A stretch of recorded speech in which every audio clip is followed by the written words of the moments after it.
আসসালামু আলাইকুম, সবাইকে শাহিন টেক্স চ্যানেলে স্বাগতম।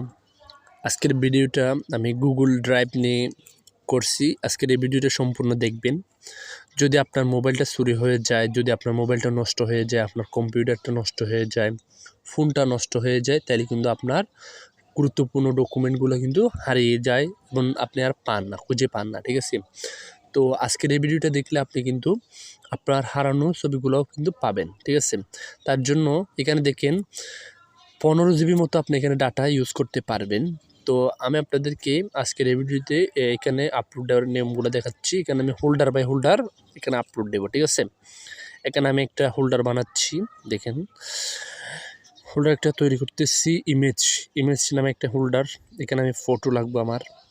এরপর আরেকটা হোল্ডার বানাবো, সেটা হচ্ছে ধরেন পিডিএফ করে আপনার ফাইলগুলা রাখতে পারেন। যেমন ধরুন এইখানে আমি একটা পিডিএফের জন্য একটা ফাইল তৈরি করলাম। এখানে আমি আমার সিবি বলেন, আপনার ধরেন জন্ম নিবন্ধন, তারপরে এনআইডি কার্ড, এগুলো আপনি কি এখানে রাখতে পারেন, স্কুল সার্টিফিকেট সহ। এরপরে আমি আরেকটা ভিডিও ফাইল এখানে তৈরি করতেছি। ভিডিও ফাইলটা এখানে হোল্ডার বাই রাখলে আপনার সুবিধা হচ্ছে আপনি তাড়াতাড়ি খুবই সহজে পাবেন। ঠিক আছে? আপনি হোল্ডার ওয়াইজ নাম দিয়ে রাখবেন। তো ধরুন আমি চাচ্ছি ইমেজে ছবি রাখবো। ঠিক আছে? তার জন্য আমাকে ইমেজে ক্লিক করে প্লাস আইকনে ক্লিক করতে হবে। এরপরে আপলোড নামে একটা অপশন আছে, এখানে আপলোড অপশনে ক্লিক করব। ক্লিক করার পর আমাকে গ্যালারিতে নিয়ে যাবে। ঠিক আছে? আমি গ্যালারিতে গেলাম। তারপর আমি আমার গ্যালারি থেকে আমার ছবিটা আমি সিলেক্ট করব। যে ছবিগুলো আমি এখানে রাখতে চাচ্ছি সেগুলো আমি সিলেক্ট করব। ঠিক আছে? আমি ধরেন আপনাদেরকে উদাহরণস্বরূপ একটা ছবি নিয়ে দেখাচ্ছি। তো আমি একটা ছবি এখানে নিলাম। তারপর এখানে দেখেন, এখানে সেটা আপলোড হচ্ছে। ঠিক আছে? তো আপলোড হচ্ছে ছবি। এই ছবিটা যদি এখানে থাকে, আমার মোবাইল হারিয়ে গেলেও কিন্তু আমি এই ছবিটা ফিরে পাবো। কেমনে পাবো সেটা আমি বলবো, আপনারা সম্পূর্ণ ভিডিওতে দেখবেন। এই যে ছবিটা আমি আপলোড দিয়ে দিলাম। ঠিক আছে? এরপরে আমি একটু ব্যাক দিয়ে দেখি, ব্যাক দিয়ে পিডিএফে ক্লিক করব। ক্লিক করার পর প্লাস আইকন আছে, প্লাস আইকনে ক্লিক করে আপলোড এখানে ক্লিক করব। এরপরে এই যে উপরে ডকুমেন্ট নামে একটা অপশান আছে, ডকুমেন্ট অপশানে ক্লিক করব।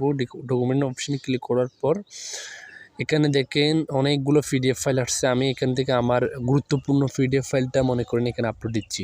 তো আপনাদের গুরুত্বপূর্ণ পিডিএফ ফাইলগুলো কিন্তু এভাবে কিন্তু আপনি পিডিএফ ফাইল আকারে এখানে আপলোড দিতে পারেন। আমি এখানে নাবিদ হোসেন রাকিব নামে একটা ফাইল এখানে আপলোড দিলাম, সেটা হচ্ছে সিবি। দেখেন, এখানে আমি একটা সিবি আপলোড দিলাম। তো এখানে আপনার এনআইডি বলেন, জন্ম নিবন্ধন, স্কুল সার্টিফিকেট, এগুলো এখানে রাখতে পারেন। ঠিক আছে? এরপরে আমি একটা এখানে ভিডিও দিব। ঠিক আছে? ভিডিও আপলোড দেবো, প্লাস এখানে ক্লিক করবো, সেম হোল্ডারে ঢুকি। তো এরপরে আপলোডে ক্লিক করব। এরপরে আমি গ্যালারিতে ক্লিক করব। এরপরে ধরেন এখান থেকে ভিডিওটা খুঁজে নিব। যদি ভিডিওটা আমি এখান থেকে খুঁজে নিব। আরেকটা সহজ পদ্ধতি আছে, আমি আপনাদেরকে দেখাচ্ছি। সেটা হচ্ছে আমি ব্যাক দিলাম, ব্যাক দেওয়ার পর উপরে প্লাস এখানে ক্লিক করে আমি এখানে ভিডিও একটা অপশান আছে, ভিডিও অপশান ওইখানে শো করতেছে। ওইখান থেকে আমি ভিডিওতে ক্লিক করলাম, এখান থেকে একটা আমি ভিডিও বেছে নেব। ঠিক আছে? এখন আমি ভিডিওটা এখানে দিলাম, এখানে আপলোড হচ্ছে। তো আপলোড হতে আমি বলে দিচ্ছি আপনাদের কীভাবে ফিরে পাবেন সেটা। তো আপনার প্রথমত আপনার জিমেলটা আপনার মনে রাখতে হবে। ঠিক আছে? জিমেলের পাসওয়ার্ডটা আপনার মনে রাখতে হবে। কারণ যে ডিভাইসে আপনি এই গুগল ড্রাইভে যে ডিভাইসে রাখবেন, সেই ডিভাইসে যে ইমেল বা জিমেল থাকে সেটা আপনার মনে রাখতে হবে পাসওয়ার্ড সহ। যদি মনে রাখেন, আপনার ডকুমেন্ট, ছবি, ভিডিও সবগুলো কিন্তু আপনি ফিরে পাবেন যে ডিভাইসে আপনি লগ ইন করবেন। যদি মোবাইল চুরি হয়ে যায়, যদি মোবাইল নষ্ট হয়ে যায়, তাহলে কিন্তু আপনি সব কিছু আপনি ফিরে পাবেন, যদি আপনার এগুলা মনে থাকে। ঠিক আছে? এখন আমি এখানে ভিডিওটা আপলোড হয়ে গেছে, একটু আপনাদেরকে দেখাচ্ছি ভিডিওটা। তো দেখেন, এভাবে কিন্তু আপনার গুরুত্বপূর্ণ জিনিসগুলো আপনি এখানে রাখতে পারেন। এটা হচ্ছে গুগল ড্রাইভের মধ্যে আপনি 15 জিবি পর্যন্ত আপনার ডাটা এখানে রাখতে পারবেন। যেমন ছবি, ভিডিও এবং ডকুমেন্ট, আপনার বিভিন্ন ধরনের সফটওয়্যারও এখানে এমনকি রাখা যায়। তো আপনি পরবর্তীতে গিয়ে এটা ডাউনলোড করতে পারবেন। তার জন্য 3 ডট অপশানে ক্লিক করে এখানে ডাউনলোড অপশান আসবে। এখানে ক্লিক করলে আপনি এটা অন্য ডিভাইসে কিন্তু ডাউনলোড করতে পারেন। ধন্যবাদ সবাইকে, ভালো থাকবেন।